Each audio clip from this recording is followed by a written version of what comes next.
मुळात कसं आहे 1700 फक्त त्यांनी स्वर्गिंती केली त्यांची.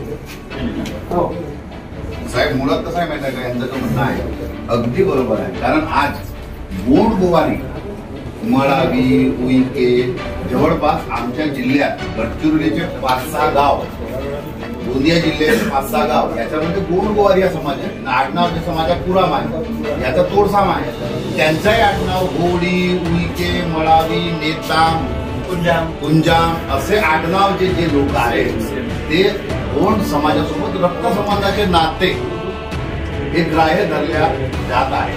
आणि त्या अनुषंगाने जर आपण दिलं तर ह्या लोकांवर अन्याय होणार नाही. संपूर्ण गोंदिया म्हणजे महाराष्ट्रातच म्हणा ना, गोंड गोवारी हा 1700च्या वर नाही.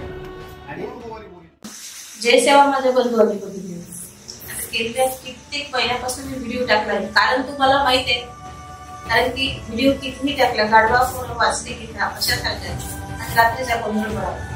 म्हणजे एवढं वारंवार सांगून सुद्धा आपल्या डोक्यात बसत नाही. आपण आपसात मध्येच भांडणं करत राहतो. त्याचा फायदा तिसरा, म्हणजे दोघांच्या भांडणामध्ये तिसऱ्याचा लाभ, असं आपल्या समाजामध्ये कित्येक वर्षापासून चालू आहे. 70 वर्ष होऊन गेली. समाजाला आजही डोळे उघडत नाही. याचं कारण काय? कोणी म्हणतात गोवारी, कोणी म्हणतात गोंडगवारी. अरे हे एकच साधा शब्द आहे की गोवारी आणि गोंडगवारी हे एकच आहे. हे तुमच्या लक्षात येत नाही का? आपण आपसात कशासाठी भांडतो? आपण वारंवार एकच सांगायचं आहे की गोवारी आणि गोंडगवारी एकच आहे, दुसरं तिसरं कोणी नाहीये. एवढ्या वर्षापासून दुसरा गोंडगवारी सापडला का? परवाच्या दिवशी मी व्हिडिओ बघितला, कालही मी एक व्हिडिओ बघितला आणि त्या व्हिडिओ मध्ये मी बघितलं तर कोणतरी तो कोणता नेता, मला फरक पडत नाही तो कोणत्या पक्षाचा, मला काही घेणं देणं नाही, कुठल्याही पक्षाचा असो, पण जर माझ्या समाजावर आली तर मी त्याला कोणाला सोडणार नाही. आणि त्यांनी डायरेक्ट माझ्या समाजावर मी ऐकले त्या व्हिडिओ मध्ये तो व्यक्ती म्हणत आहे कोण नेता आहे कोण आहे भामटा मला माहित नाही. तो सरळ म्हणून राहिला का गोवारी समाज हा बोगस आहे. गोवारी समाज हा 2018 मध्ये गोंडगवारी नावाने संपूर्ण पुस्तक आहे. यांना 2018ला व्हॅलिडिटी प्रोव्हाइड झालेली आहे. काय होतं? कारण की आम्ही गोंडगवारी आहोत, आम्ही आदिवासी आहोत, आजही आहोत, आधी होतो पुरातन काळापासून आम्ही आदिवासी आहोत. मला सांगण्याची काय गरज आहे? आमची देवपूजा, आम्ही निसर्ग पूजक आहोत, आम्ही मूठ पूजा, वाघदेव, ढालदेवाची पूजा करतो. वारंवार सांगायचे, आम्हालाच नाही सांगायची गरज पडत आहे. हेच वारंवार तो व्यक्ती सांगत होता. त्या व्हिडिओ मध्ये मी ऐकलं गोवारी समाज हा बोगस आहे आणि यांनी जे व्हॅलिडिटी घेतलेली आहे या व्हॅलिडिटी रद्द करायची आहे. यासाठी एक समिती आपल्याला गठीत करावी.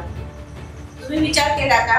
1983 मध्ये अशीच समिती गठीत झाली आणि आपल्याला ज्या सवलती मिळत होत्या 85 पर्यंत, त्यामध्ये बाबूराव मडावी हा जो नेता यांनी समिती गठीत केली होती 83 मध्ये, त्याच्यावर अभ्यास केला आणि गोवाऱ्याचे 2 भाग पाडले आणि आपले जे आरक्षण ते आपण करून पाहिले. तेव्हापासून आपला जो लढा आहे सतत चालूच आहे.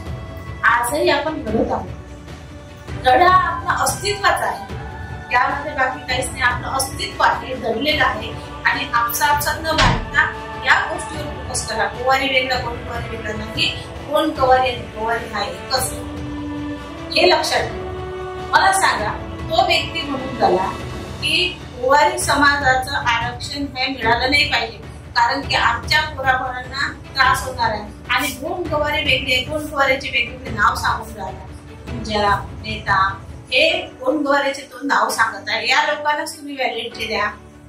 आणि त्यांची संघटना, त्यांचे जे आहे ते जे लोक आहेत ते किती आहेत? फक्त 1700. मला सांगा, 1700 लोक इतक्या वर्षापासून ते 1700 आधी 3000 होते. त्यांची लोकसंख्या का कमी होत गेली गोंडगवारीची? काऊन त्यांनी काय नसबंदी केली आहे का? त्यांची संख्या वाढून नाही राहिली, तेवढीच आहे. मला हे समजत नाही. 1700, 130 करोडचा हा भारत देश आहे. या 130 करोड मध्ये सगळ्याची झपाट्याने संख्या वाढत आहे आणि गोंडगवाऱ्याची संख्या तेवढीच आहे 1700. तो झोपीत बोलून राहिला होता का? हे काय आहे? वारंवार आम्हाला का बरं सिद्ध करावं लागत आहे? अशा जर पद्धतीने आमच्यावर अन्याय होत असेल तर चूप राहायचं नाहीये. कोणीही नसो, असा जर बोलत असेल, आपसामध्ये काय भांडत राहता हो तुम्ही नेहमी आणि याला श्रद्धांजली अर्पण करा, त्याला श्रद्धांजली अर्पण करा. हे केल्यापेक्षा जो व्यक्ती जो व्हिडिओ टाकत आहे, जो व्यक्तीने त्या व्हिडिओ मध्ये बोललाय त्या व्हिडिओला तुम्ही प्रत्युत्तर द्यायला पाहिजे का हरामखोरा तू आमच्या समाजाबद्दल असा कसा का बोलू लागला, नालायक कसा का बोलू शकतो असं हे तुम्ही म्हणायला पाहिजे. तुम्ही याला त्याला कोणाला श्रद्धांजली द्या, कोणाची वृद्ध जाणा हे का समाजाचे हे केल्यापेक्षा त्याला धडा शिकवा ना. कोणीही असो तो त्याच्या ऑफिस मध्ये जायला पाहिजे होतं, तुम्ही तिथे जाऊन बोलायला पाहिजे होतं, ग्रुपला त्याच्या विरोधात टाकायला पाहिजे होतं. ते नाही सुचत तुम्हाला. असं आपसामध्ये भांडून पूर्ण समाजाचा धिंगाणा झाला. आता तरी डोळे उघडा, जागे व्हा. मला व्हिडिओ टाकायचा नव्हता पण आज व्हिडिओ यासाठी टाकला जेव्हा मला माझ्या समाजावर कोणी आळा घेत असेल, माझ्या समाज अडचणीत येत असेल, माझ्या समाजावर कोणी वाकडी नजर टाकत असेल ते याद राखा. त्या अशा हरामखोर लोकांना मी सोडणारी बाई नाही आहे. त्याच्या वेळ जर पडली तर त्याच्या ऑफिस मध्ये जाऊन सुद्धा धिंगाणा करेल हा असा कसा बोलून राहिला माझ्या समाजात. एवढंच मला बोलायचं आहे. डोळे उघडा एकदाचे, आपसात भांडू नका, एकत्र या, विचार करा आणि विचार जर होत नसेल तर दुसऱ्याची कृती घ्या, दुसऱ्याचा विचार घ्या का कशा पद्धतीने आपण एकत्रित यायला पाहिजे. भांडण बिंडण सोडून टाका आणि एकत्रित या. हात सोडतो आणि तुम्हाला विनंती करतो की हा जो व्हिडिओ ज्यांनी टाकलेला आहे, जो त्या व्हिडिओ मध्ये बोलत आहे त्याला वाचा फोडा. तुम्ही आपसात भांडू नका. जय सेवा.